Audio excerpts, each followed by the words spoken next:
Good morning, Guardians. The Hijabi Gamer here, and it is Friday, and I am looking forward to an amazing weekend of playing video games and a very demanding young kitten who wants attention right now. Anyway, that aside, it is Friday. That means the Corpus has sent Zur to the solar system. He's in the tower, and he's got some good stuff. All right, so let's go. First off, just the usual reminder, because it's Destiny 1. As you can see, this is the original tower, and I need to mute my microphone on my controller. This is the old original Destiny tower, as you can see, which means that Zur arrives in the tower, or the reef, wherever he arrives. He arrives in the solar system at 5 a.m. New York time on Friday, and this is important. He departs on Sunday at 5 a.m. New York time. So you have 48 hours to find him and pick up any things you might want from him. This is important because this is different than Destiny 2. Destiny 2, my understanding, look, it's been a while, all right, but he leaves on reset, so you have like an extra 2 days. Also, reset is different in Destiny 1. It is on Tuesday, but it is early in the morning. I know Destiny 2's reset is later in the afternoon. I don't know the exact time, simply because it happens when I'm at work, so I never really cared. It just, when I got home, the reset had happened. All right. As you can see, this is how you know if he's in the tower or the reef. If you see that mark, it means he's in the tower, and you just have to go looking for him, which is why I'm here. I can tell you exactly where he is. All right, you're heading towards the Vanguard, but he's not at the Vanguard, okay? He's over here, right here, okay? And he's got some decent stuff. I mean, stuff I haven't seen in a while. For example, the Trespasser and Fallen Assassin. It's funny, there was a while when we were getting just the Trespasser over and over and over, and then suddenly it stopped. So that's why I'm starting to think maybe it's a cycle, and they just have like a several-year cycle of the, the time when Destiny was big, and then they repeat it. That's my guess, but maybe it's random. I don't know. It just happened that the Trespasser kept coming up. So for a while, the Trespasser was coming up over and over. Now, I'm not a big fan of the Trespasser, okay? The one you're getting is the Fallen Assassin, which I'm not even a fan of this ornament either. I think it looks like something, it just looks cheap and lazy. But I guess it kind of fits the whole Fallen aesthetic, which is, I don't know. I'm not a big fan of it. As you can see, I keep the ornament Crucible Assassin. Maybe after I finish this, I'll show you where you can get the ornaments. I like to, at the end of the video, sometimes remind people of things, because I know there are new people coming to Destiny, to just, like, refresh people's memory on different things randomly during, just reminders. Anyway, Trespasser to me, I never really used it. It felt like it just ate a lot of ammo. By the way, this is a Warframe hoodie. It ate ammo. It basically fires in bursts. So see, this weapon fires bursts of bullets with deadly accuracy, and then its second reloading after a kill causes the next burst to be a longer, more powerful super burst. I just remember getting excited because I rarely got exotics to drop. And when I got the Trespasser, I did not get it from Zur, so I remember running to the Plaguelands and getting really, really excited, only to find it really eats ammo. That was my experience with it. It burned through ammo. It was nothing extraordinary. I mean, it is an arc sidearm, but there's nothing really boom about it. It's an exotic. It's not something I would feel like is a real exotic. It doesn't really deserve it doesn't feel like it deserves the name exotic. But comment down below. Let me know. Do you like the Trespasser? As I said, after I unlocked it, I kind of dumped it in my vault because, like I said, it really felt like it burned through ammo. And one of the nice things about sidearms is it's a secondary that has a lot more ammo, like a lot more. You get more shot per ammo pickup than, say, a shotgun or a sniper rifle or a fusion rifle. So that's why I liked sidearms, because it just gave you more shots. But this one just, like I said, burned through ammo. Next, we have one of my favorites. It's the Mida multi-tool and special ops. Now, I'm a big fan of the Mida, but not for the perks. The perks for the Mida, okay, I liked it in Destiny 2 as well. I'll admit it. but it's really, again, it's really not an exotic. I like the Mida because of the rate of fire and the impact. You get a lot of scout rifles that have a ridiculously slow rate of fire but have nice, decent impact, or you get scout rifles with a low rate of fire, low rate of fire and a low impact. This one is very in the middle. It's like just very, very, you can see here, it's very in the middle when it comes to it. So that's why I really like the Mida. I like the punch it has. I often use the Mida as an alternative to a scout rifle. I mean, there are better ones to use, like the Jade Rabbit, but I always felt like it wasn't too slow. For me, a weapon that has a too slow rate of fire just irks me. So that's the main reason I like the Mida. The perks, as I said, really aren't that impressive, okay? And I liked it in Destiny 2 as well. I still have buried in my vault, like, the original Mida mini tool. So, like, I remember showing it to people, and they were like, yeah, they removed it briefly, I think, from the game. So I still have, like, the original Mida, because I got the Mida when it first dropped, and I got the Mida mini tool also when it first dropped. But, see, you get lightweight, which the reason I'm bringing that one up is normally these are really, not big deals, but you have lightweight because then you have this weapon boosts move speed and fires on a hair trigger. So basically that's the main perk to the Mida. It makes you faster. It is noticeable. I mean, I remember using it for a while in Destiny 2, then switching it off and being like, yeah, there is a noticeable difference, but it really doesn't feel like something you would call an exotic. Okay. But as I said, I am biased because I feel like after you play Warframe for a while, you kind of feel let down by a lot of the Destiny exotics, or especially the Destiny 2 exotics. Some of the base weapons in Warframe are like exotics Destiny 2. So, I remember when Borderlands 3 came out, and I was like, Destiny 2 needed to get some ideas for weapons from Borderlands 3. The story sucked, but the weapons were awesome. So that's the Mida. It's a good one to pick up, but it gets nothing extraordinary.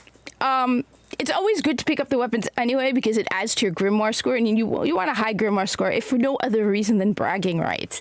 I'm at over 5,000, okay, which is not like, there are people with much higher than I do, but the over 5,000 meant I got a emblem when Destiny 2 dropped. Now we have the Hardlight. Now this is one weapon I will admit, and record this moment. You are free to clip it because this is not very often you're going to hear me say this. This is one of those moments when I will freely admit I like the Destiny 2 version better than the Destiny 1. Because when I somebody's playing with her toy mousies. Mousies, like mice, toy mice. She has little toy mice. Though I will remind people she did catch a mouse when she was 5 months old. So, good girl. I like the Hardlight in Destiny 2 actually more than the Hardlight in Destiny 1. Mainly because I love the fact that you can change the element for Hardlight. Which I thought, so basically you're carrying all three elements, at the time it was all three elements, wherever you go. And so, like, if you have something that has match game, where it's basically you need to match the shields, this is a great weapon to use. So that's why I like it. It feels like a genuine exotic in Destiny 2, whereas here it's an exotic. It's pretty cool. It's a fun weapon. Don't get me wrong, but that perk in Destiny 2 with the elemental change just really boosted to the exotic level. This is more just exotic. So basically, okay, rounds fired from this weapon have no damage fall off. So if you don't know it, the farther away you are from the target, the less damage your shots do fall off, basically. So if you're closer, you can do more damage. However, this does not have that. So as long as it hits it, someone's having fun. Over penetrates targets, which shoots, and ricochets off hard surfaces. So basically, this thing has bullets bouncing all over the place. What's nice about it is, for example, when I've done Challenge of the Elder, sometimes I've used it to bounce bullets off the ground under the shields of the Cabal. Especially when, oh God, my brain is freezing on the name of the perk right now. It's early, but the perk where they don't flinch. That is a pain in the butt when you're dealing with Cabal, because the way you basically deal with Cabal with shields is to shoot them in the shoulder and they flinch, so they drop their shield, so you can then get them in the head. Yeah. When they don't flinch, it's a pain in the butt because then they do not drop their shields. And remember, this is Destiny 1. You cannot shoot through Cabal shields. Like, for me, the moment I saw that you could shoot through Cabal shields when Destiny 2 launched, the mighty Red Legion, you know, the best of the Cabal, and you can shoot through their shields. Wow, Gaul, your mighty Red Legion has garbage shields. The average Cabal in Destiny 1, you can't shoot through their shields. Yeah, it was like they're definitely leaning in towards the more casual. Yes? If you want attention, you gotta come up here, all right? She's very talkative, too. So if you talk to her, she talks back. Anyway, now we have the Legacy Engram. Same Legacy Engram. As I said, if you do not have an excess of strange coins, do not waste your strange coins on the Legacy Engram, because you are more likely than not to just get a year 1 item, which is what happened to me.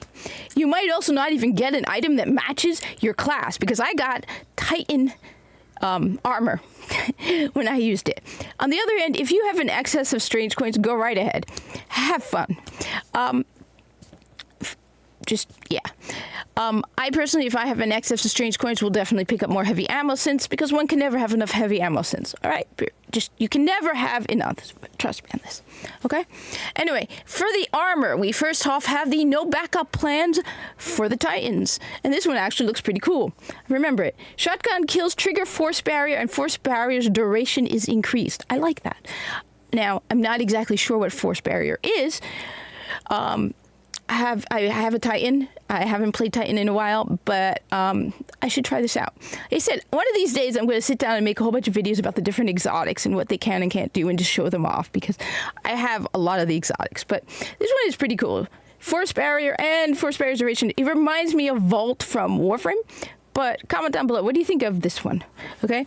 For the hunters, we have the Graviton Forfeit, which grants Shade Step. And honestly, this one is a major disappointment to me. I like it, don't get me wrong, because I'm a hunter and I am by nature biased. However, my problem with the Graviton Forfeit is you can only use it when you're a Night Stalker, okay? This would have been so much better, okay, if you could use it for any class, so that you can be, say, a gunslinger, and you get Shade Step. Now, when you use this, what happens is you have to be a Night Stalker, and all it does is unlock this for you. So there's Shade Step. So basically it means that you can have 2 of these unlocked, Shade Step and any one of these other 2. Okay, you can have Keen Scout, or you can have Predator in addition to Shade Step, which to me kind of is like just a disappointment. As I said, it would have been such a really great exotic if you were to be able to use Shade Step with any class regardless. But no, you can't. Now, correct me if I'm wrong, because I don't use Graviton Forfeit often, so I thought that you could use it with any class. I just hadn't tried it, and someone corrected me in the comments. So if I am wrong about this, if that person was wrong, let me know. But from what I understand, because I have not done it, I should have, all it basically does is give you Shade Step as a Night Stalker, and you do not get Shade Step as a gunslinger or as a blade dancer, which absolutely sucks. So I rarely use it. Like I said, it's been a while. My primary exotics are either the Frosties or the Celestial Nighthawk. I love the Celestial Nighthawk because it's great for boss battles. If you're soloing something, you need something that has a, big, hits hard, and Celestial Nighthawk hits hard. So that's why I now usually run Gunslinger. I used to run Night Stalker all of the time as a stealth build, but now I'm more of a gunslinger because I've been doing a lot of, it's been a while, but I did a lot of Challenge of the Elders, and it was great to have that. So that one, like I say, it has so much potential to be great, but it is not. Then finally we have Light Beyond Nemesis. Okay, this one is at the bottom of this. So this is the order we're going. We're going with Titan, Hunter, and Warlock at the bottom. All right. So the Light Beyond Nemesis is basically a party exotic. All right. You gain absolutely nothing from this if you're running solo. Okay, revive fallen teammates and be revived faster. Supers generate an extra orb. So remember, this is Destiny 1. Orbs do not have the same benefit as they do in Destiny 2. If you're by yourself, reviving and being able to revive people faster is another fire team thing. And I'll admit to a bias as someone who primarily plays solo, this is of no benefit. Now, a lot of people are coming to me and telling me that they're getting into Destiny 1, and I need to figure out how to be more organized into this and see if we could start running raids, because I know there are a lot of people coming into Destiny 1 who are frustrated with Destiny 2. So that would be awesome if we could actually run some raids, because for me, the only exotics that I am really missing in Destiny are the raid exotics. And while it's been a very long time, I've forgotten basically everything. It still would be awesome to do raids and get those exotics. I think I have a couple of them, but some of these exotics are really great that come from the raids, because you have the adept weapons, and the adept weapons are, again, remember, this is Destiny 1, all right? The majority of your kinetic primary weapon, the majority of your primary weapons do kinetic damage. This is not Destiny 2, where you can carry, scout rifle that does solar damage. Yeah.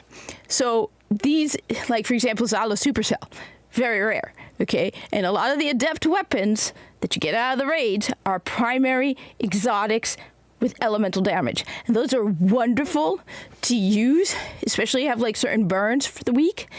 Or if you have primary damage is the mod that does more damage with primary weapon, and then add, I had this one week where the Nightfall was solar damage and primary damage, right?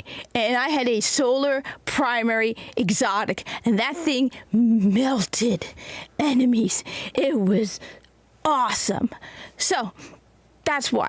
But anyway, I just had somebody comment and send me a friend request on Xbox, and somebody just sent me a message on PlayStation. I am on both. This is my PlayStation account, Feline Revolution. My Xbox is Feline Uprising. I have a light 400 hunter on both. Anyway, fine. So, like I said, the order this week is Titan, Hunter, Warlock. Same usual curios. These are great to have. These are great to have. You can never have enough. And I will show you where you can pick up ornaments again. So ornaments are purchased with silver dust, which, by the way, to all the people who were like, oh, the monetization in Destiny 2 isn't that bad. Right. Let's just remind all of you what the monetization in Destiny 1 is like, all right? And people were losing their minds over this, but you get silver dust through these. Treasure of Ages boxes, okay? You will also dismantle things like ornaments. So you will get ornaments in Treasure of Ages boxes. You will get silver dust in Treasure of Ages boxes. And then you use the silver dust. But the thing to keep in mind is don't buy them. Do not buy Treasure of Ages boxes, okay? Just don't. It's a waste. Don't buy them. You can earn 3 of them a week by doing weekly stuff like weekly story missions, strikes. Do 1 strike, do 1 weekly story mission, do 1. There's a certain crucible type that you pick every week if you can manage to get to a crucible. And people are telling me crucible is a lot easier to get into these days. You'll get 3 every week. Okay. I mean, look, I've been playing a while, but I'm at over 250, okay? And yeah, if you, I think I already have this, but see, if you dismantle these, you get 5, which it's not that great, but, so now I'm at 261. You go over here to the silver dust store, and everything is here. So you've got the mystery bags, ornaments, you've got, engrams. You got all the ornaments here. So for example, not a toy I know is for the Zalo Supercell. And you just go through all of these and you see what you want. You also have chroma and boosters, which is why everyone was so pissed. It's so funny to see how you just look at the history of the monetization in Destiny and go, yeah. This one I think is this Devourer of Moons. Necrochasm. Yeah, Necrochasm is awesome. Sparrows. These are good sparrows. Don't go with the thingy, the upgrade from Xur. These are cool sparrows. you know, horns. This is Destiny 1, so your Sparrow does have a horn, and you can change the horn. Shaders. Okay, they even still have the masks from the Halloween events. As you see, I already have everything. So yeah, that's where you get stuff from the Silver Dust store. That's where you get the ornaments. So if you don't like the ornament you have, you can come over here and see what you want to get.